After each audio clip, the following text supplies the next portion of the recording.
महाराज जी, आपके चरणों में प्रणाम करता हुआ अभी अभी आपने श्री वाल्मीकि जी द्वारा रचित मूल रामायण वो बताई। इसके अंत में वाल्मीकि जी ने एक बहुत बड़ी बात कही है। पठिनुजो वाक्षत्वमेयात् स्यात् क्षत्रियो भूमिपतित्वमेयात् वणिक जना पन्न फलत्वमीया जनस्य शूद्रो भी महत्वमीया।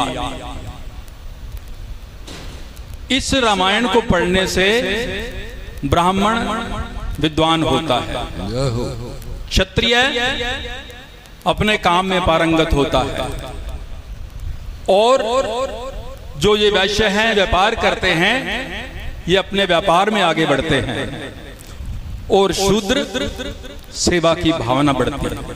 देखिए, चारों वर्णों को लेकर वाल्मीकि जी ने बहुत बड़ी बात कही है। कुदरती प्रसंग ये था, और महाराज जी आपने बहुत बहुत बहुत धन्यवाद आपका। आज आपने श्री राम जी के बारे में इतना कुछ बताया। मेरे को सिर्फ महाराज जी के बारे में कुछ बताने से पहले यहाँ का जो मैंने वातावरण नोट किया, इतना बढ़िया लगा यहाँ आकर। महाराज जी को मैं लगभग 15 वर्ष से पीछे से जानता हूँ। लगभग 2010-11 में पहली बार मैंने महाराज जी से वहाँ कथा सुनी थी बद्रीनाथ में। हाँ, धन्यवाद। बद्रीनाथ में सबसे पहली मुलाकात मेरी ओम प्रकाश जी जोशी, जो इनके शिष्य हैं जोधपुर के, उनके साथ गए। मैंने जो बात सबसे बड़ी नोट की, कथाएं आप भी सुनते हैं क्योंकि हम सब सनातनी हैं, इसलिए यहाँ आए हैं। इनकी जो सबसे बड़ी बात है, ऐसा सजीव चित्रण करते हैं उस प्रसंग का कि हम सब खो जाते हैं। और मैंने नोट किया है, कईयों की आंखें नम होती हैं। ऐसा प्रसंग आता है, अभी शबरी मैया का प्रसंग आ रहा था, उससे पहले मानो कई प्रसंग ऐसे आते हैं जिसके अंदर हम मजबूर हो जाते हैं, उसके अंदर खो जाते हैं। महाराज जी ऐसा उसको चित्रण करते हैं कि बहुत आनंद आता है, बता नहीं सकता मैं। दूसरी बात इन्होंने कही रामायण में से कि व्यक्ति के अंदर सबसे बड़ा अवगुण होता है किसी की बुराई करना, किसी के लिए निंदा करना, किसी के लिए चुगली कर देना। पंजाबी में उसको चुगलखोर कहते हैं। महाराज जी उस वक्त एक पंजाबी के कवि का मेरे पास एक दोहा याद मुझे आया, शेर हो सकता है जो पंजाबी लोग बैठे हैं उनको समझ आएगा भी, जिनको पंजाबी कम आती है प्लीज शो योर हैंड, जिनको पंजाबी समझ आ जाती है। जा चाहूंगा, हाँ बहुत लोग हैं। एक पंजाबी का कवि था मेरा मित्र, वो बिल्कुल अनपढ़ था। खुंटेटा जी बिल्कुल अनपढ़ था वो बंदा, जिसको अपना नाम भी लिखना नहीं आता था, कृष्णलाल अनपढ़। उसने एक जगह लिखा,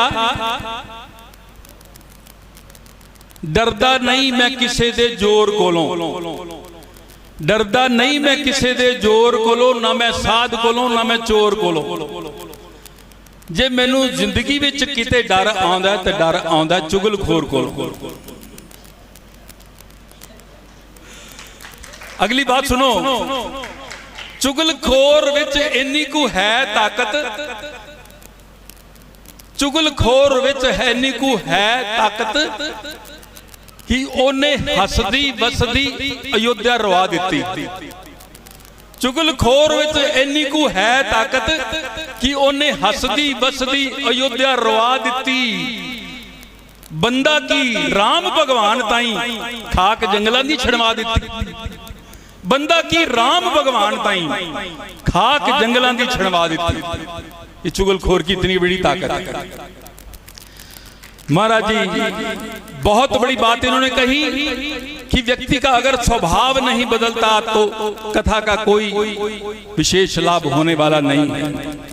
सबसे पहले हमें हमारा स्वभाव बदलना चाहिए। और धीरे धीरे मैं कल आदरणीय रतन भाई जी से बात कर रहा था। मैंने एक जानकारी के लिए इनसे पूछा कि आपको पहली बार कथा करवा रहे हैं या इससे पहले भी कभी हुई? भाई साहब ने बताया महाराज जी से चौथी कथा है हमारी। और मैंने कहा कुछ परिवर्तन हुआ अब में?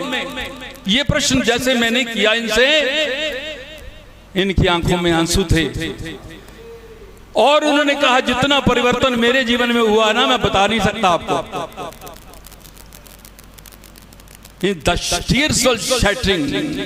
आंसू थे और बस बताते बताते चुप रहे। मैं समझ गया कि शायद जीवन में इतना परिवर्तन बहुत कम देखने को मिलता है जो इनके हुआ।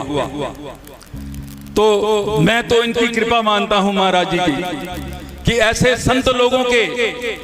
कल एक माता महाराज जी के कमरे में आई। देखिए छोटी छोटी बात भी हमें शिक्षा देती है। स्वभाव की बात कर रहा हूं। जब वो माता कमरे में आई, महाराज जी को प्रणाम किया। महाराज जी ने कहा आपने नाश्ता कर लिया? ललिता देवी के मंदिर गए, हनुमान जी के मंदिर गए? कहने लगी उन मूर्तियों के दर्शन तो मैं बाद में कर लूंगी, सबसे पहले इस मूर्ति के दर्शन करने जरूरी हैं जिसने ये मुझे रास्ता दिखाया। बस धन्य है ऐसे संत जो चलते फिरते प्रयागराज हैं। मैं तो ये कहूंगा कि ये संत लोग चलते फिरते हमारे तीर्थ हैं। जब घर पे भी इनको याद कर लेते हैं ना तो ऐसा सुकून मिलता है, ऐसा आनंद मिलता है। अब 7 दिन के बाद जब घर जाएंगे क्या हमारा घर पे मन लगेगा? मैं नहीं मानता हमारा जल्दी से घर पे मन लगने लगेगा। ये ऐसी एक ऐसा सिस्टम है परमात्मा ने बनाया है। तो मैं बहुत कुछ नहीं बोलता हुआ क्योंकि समय हो गया है भोजन का भी, और फिर कभी मौका मिलेगा महाराज जी का आदेश होगा तो मैं जरूर अपने अनुभव साझा करूंगा। जय श्री राधे।